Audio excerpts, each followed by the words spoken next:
temos no texto bíblico de hoje são 5 pequenas parábolas contadas por Jesus. Para a finalidade de estudo, estas são chamadas de parábolas do reino. Leia o texto proposto em Mateus 13. Todo estudo bíblico deve começar com oração e leitura atenta da Bíblia. Numa visão mais ampla das parábolas, podemos dizer que essas nos dão uma imagem do mundo da Palestina ao tempo de Jesus e da vida campesina e como esta estava inserida num contexto social, político e religioso excludente e injusto. O anseio e a esperança por um mundo diferente, justo e sob o reinado de Deus estavam presentes na história do povo de Israel desde há muito. As parábolas do reino reacendem esta esperança e exortam os seus destinatários ao entendimento e a uma decisão. Percebemos que há uma tensão nos textos do Novo Testamento entre o presente e o futuro, quando se refere ao reino de Deus. Por vezes temos a impressão de que o reino se estabelece no presente, enquanto em outros parece que o reino terá lugar num tempo futuro indeterminado. Há um desafio em aprender a lidar com a noção do tempo do reino. Falamos então do agora e do ainda não, da promessa. Vários textos apontam o reino como um fato presente. Outros tantos dizem que o reino ainda não chegou, está por revelar-se. Assim, em vez de vir no fim, parece mais que o reino é o fim, ou aquele que põe fim ao que não está de acordo com a vontade de Deus. A nossa fé nos leva a confiar que o Senhor há de transformar e renovar todas as coisas de forma definitiva até a perfeição. As parábolas podem contribuir ainda e comunicar a ideia de bem ou mal, dito de outra forma. O reino tem um caráter redentor, de salvação, mas também condenatório. O reino de Deus, ou o reino dos céus, nas palavras de Mateus, põe o ser humano em crise. Em vista do reino, é preciso tomar uma decisão. Há vida nessa escolha e perigos, se assim não for. Por outro lado, o reino contém um dinamismo que surpreende por seus resultados e contrasta com o pequeno agente que parece desencadear todo o processo. As parábolas que compõem a primeira coleção, em Mateus 13, parecem trazer esse dinamismo, presença viva e ativa do reino. O reino está a crescer como o grão de mostarda que se transforma em grande e frondosa árvore, ou como fermento que misturado à massa, que misturado à farinha, tudo leveda e põe a massa em crescimento. O mesmo trigo que cresce no campo, embora sofra com a semeadura do joio ao seu lado.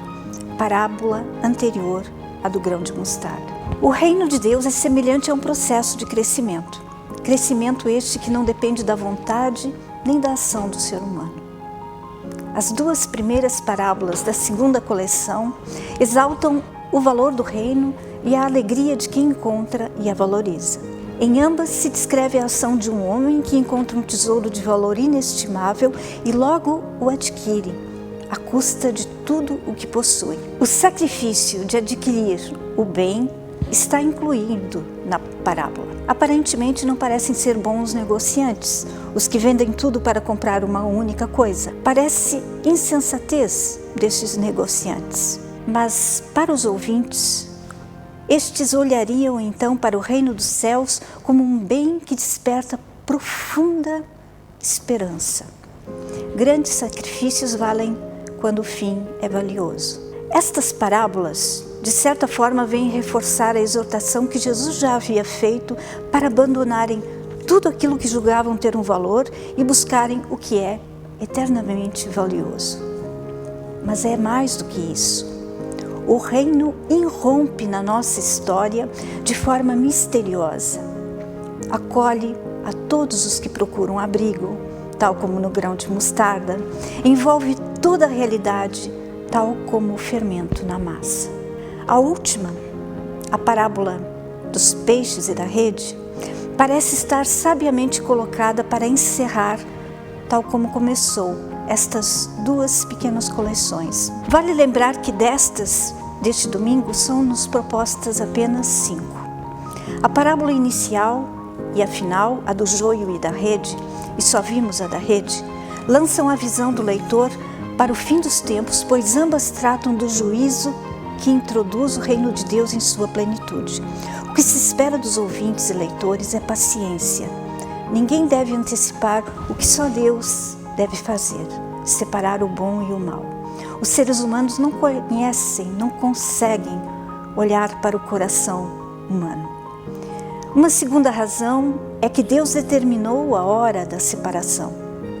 A medida marcada por Ele deve ficar cheia e a seara precisa ficar madura. Então virá o fim e com ele a separação do joio e do trigo e a seleção dos peixes bons e dos peixes maus.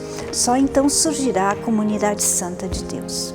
Com um tom de graça, as parábolas levam as pessoas a procurar compreender e, sobretudo, a se decidirem por esse projeto de Jesus, que é o reino. Os que respondem positivamente ao desafio têm de fazer opções com relação ao reino, com relação a Deus, com relação ao próximo também.